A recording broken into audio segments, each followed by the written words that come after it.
Hello. So in this video, we're going to be talking about Democracy Matters by Cornel West. The subtitle, Democracy Matters, Winning the Fight Against Imperialism. Now, this is an interesting book. This is one of West's many books of political philosophy. This came out in 2004, and so the context of this is very much the U.S. invasions of Afghanistan and Iraq, which happened in late 2001, I think. We went into Afghanistan, and then in 2003 we went into Iraq.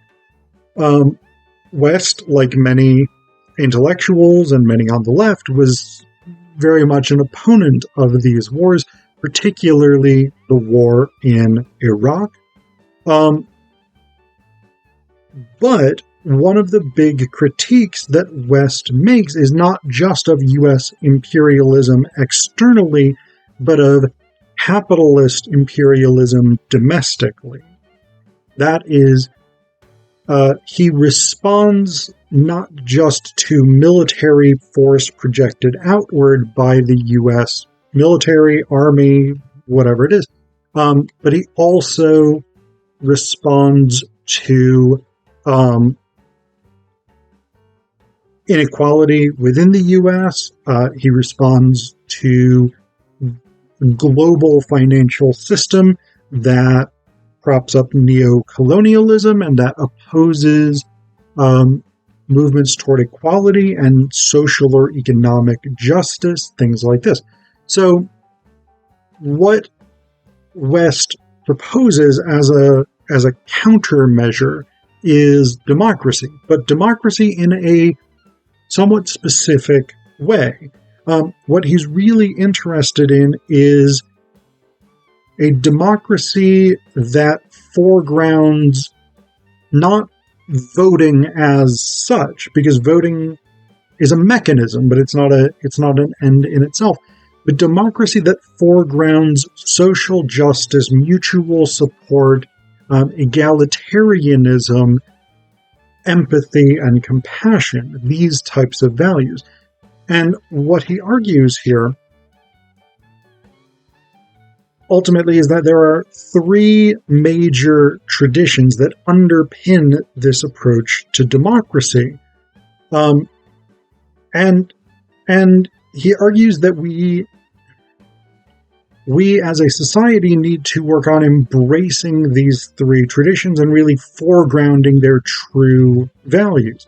So the three traditions are, first, the Socratic, the Greek creation of the Socratic commitment to questioning of ourselves, of authority, of dogma, of parochialism, and of fundamentalism.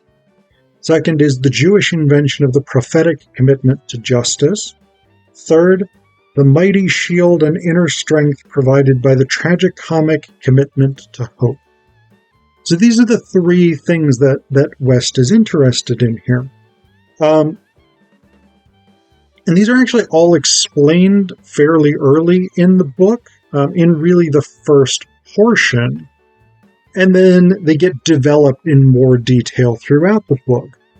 So, in terms of the Socratic tradition of questioning, what he says here, in the face of elite manipulations and lies, we must draw on the Socratic.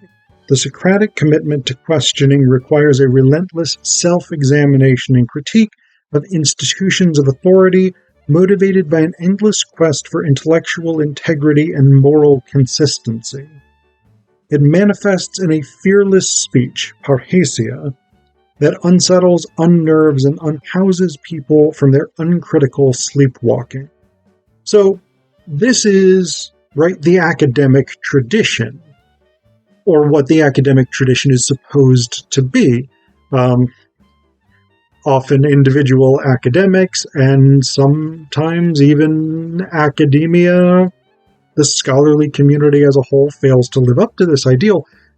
But this is essentially what we are meant to be doing as scholars. This continual questioning of what people believe is the truth.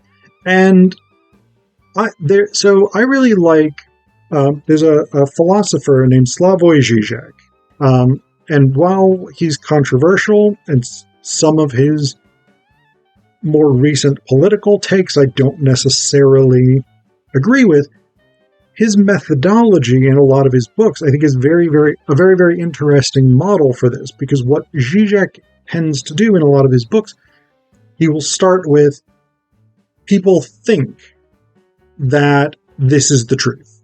People think that this is the way that things are, but what if it's the opposite? But he doesn't stop there. He then says, all right, now we've got some evidence that this might be true, but what if the opposite is true? Not the thing that most people think, but a different thing. So this is a kind of almost a dialectic movement, but it's not.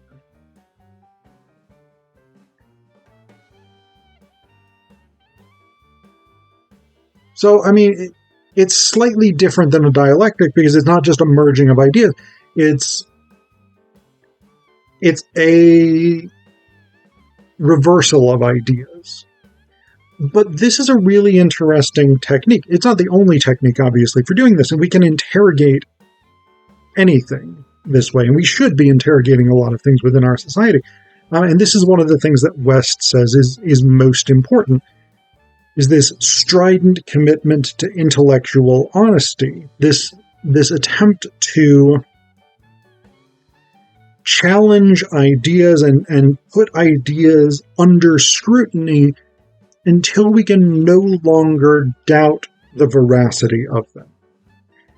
Now, to be fair, this was much easier for Socrates because he did not live in the postmodern world. He certainly didn't live in the post-truth era that we've entered in the past 6 or 7 years. But nonetheless, this commitment to learning the reality of things, I think, is very, very important. So that's the first of West's 3 major pillars. The second is the Jewish prophetic tradition, and West is very, very, very versed in religious traditions, the Abrahamic traditions, Judaism, Christianity, and Islam. And so what he says here is, in the face of callous indifference to the suffering wrought by our imperialism, we must draw on the prophetic. The Jewish invention of the prophetic commitment to justice, also central to both Christianity and Islam, is one of the greatest moral moments in human history. This was the commitment to justice of an oppressed people. It set in motion a prophetic tradition based on the belief that God had imparted this love of justice because God is first and foremost a lover of justice. The Judaic prophetic commitment to justice is therefore predicated upon the divine love of justice. And this is a thing that matters. I mean, there are all different kinds of justice, right? There's the legal justice, which is perhaps what we think of most often. But there's also social justice, economic justice, cultural justice, things like this. And bringing these metrics to bear helps us underscore the ways in which oppression works within societies and between societies. The quest for justice is fundamentally a quest to do what is right, to treat people as they deserve to be treated within a system of ethics and compassion. And it is essentially in the Judaic tradition particularly, but in Christianity and Islam as well, it is essentially a quest to raise up those who have been cast down, right? The Jewish tradition, our tradition, evolves out of slavery, out of dispossession, out of exile in Babylon, etc., etc. And the prophetic tradition is a commitment to the redemption of those who suffer. I mean, and this is still a big component of Jewish philosophy and the Jewish worldview, that we were slaves in Babylon, and that continues to shape who we are. That prophetic commitment to social justice, a liberatory philosophy, is fundamental to the way that West envisions a successful democracy being reconstructed. And then finally, the third component is the tragicomic. So what he says here is, in the face of cynical and disillusioned acquiescence to the status quo, we must draw on the tragicomic.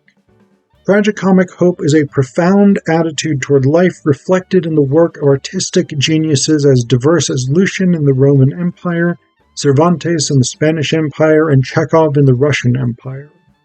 Within the American Empire, it has been most powerfully expressed in the black invention of the blues in the face of white supremacist powers.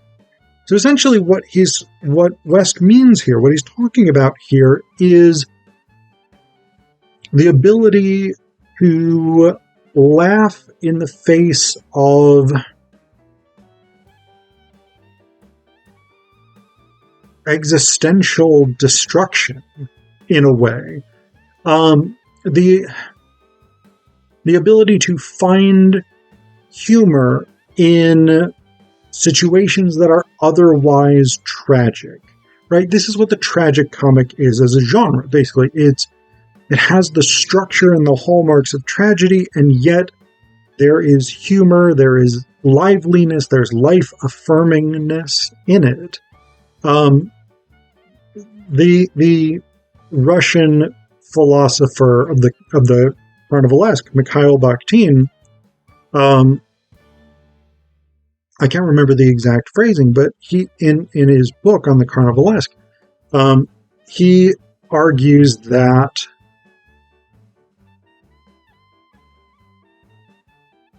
laughter is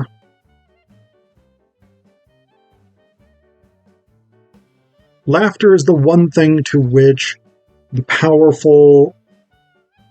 laughter is the one thing that the powerful cannot suppress. Laughter is the antidote to terror. It is the antidote to fear, to violence, to inequality. Laughter represents a failure of systems that seek to dispossess, to oppress. Laughter in the face of these systems undermines their authority. And this is actually a thing that has emerged, and the discourse seems to have died down a little bit about this, but there was discussion, particularly during the height of the Trump administration, about how to respond to neo-fascists, neo-Nazis, right-wing extremists. And one of the suggestions that a lot of people made, and I tended to be on the side of this idea, is that laughter is the right response. When you take, say, a neo-Nazi seriously, when you try to persuade them that they are wrong or their position is unethical, you will fail because their position is not a reasoned one, it is a felt one. But when you laugh at them, you take away their power to feel authoritative.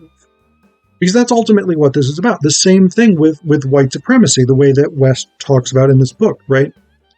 White supremacy is built on a sense of its own seriousness, its own validity as a position. And yet when it is laughed at, when it is mocked, that power is gone. And actually we saw that, I think it was in the 40s, the 30s maybe. There was a period, there was a guy from Georgia, I can't remember his name off the top of my head, but he infiltrated the Ku Klux Klan and basically gave their secrets to the people who did the Superman radio show. And Superman started fighting in the radio show, started fighting the Knights of the Flaming Cross, which everybody knew was a thinly veiled metaphor for the Ku Klux Klan. And they just did they used the same stupid passwords and idiotic handshakes and all this bullshit that the Klan did because they were like children, basically, coming up with stupid spy bullshit. And the fact that Superman was fighting the Klan and all like children in the streets started mocking the Klan, and it actually really undermined the power of the Ku Klux Klan. So this is the tragicomic element here, right? Because the existence of organizations like the Klan is a tragedy in the sense that it's a complete violation of the principles of justice, that prophetic tradition again. But when they can become a source of mockery, then we can move toward that justice sought by the prophetic tradition. We can overcome these systems of social authority first by questioning them in the Socratic tradition, by interrogating them and challenging their unfounded assumptions, and then by laughing at them. We can move toward that prophetic justice that's at the heart of West's project. And I would say not just in this book, but really kind of across his whole career. This quest for prophetic justice built on truth, built on joy and life affirmation.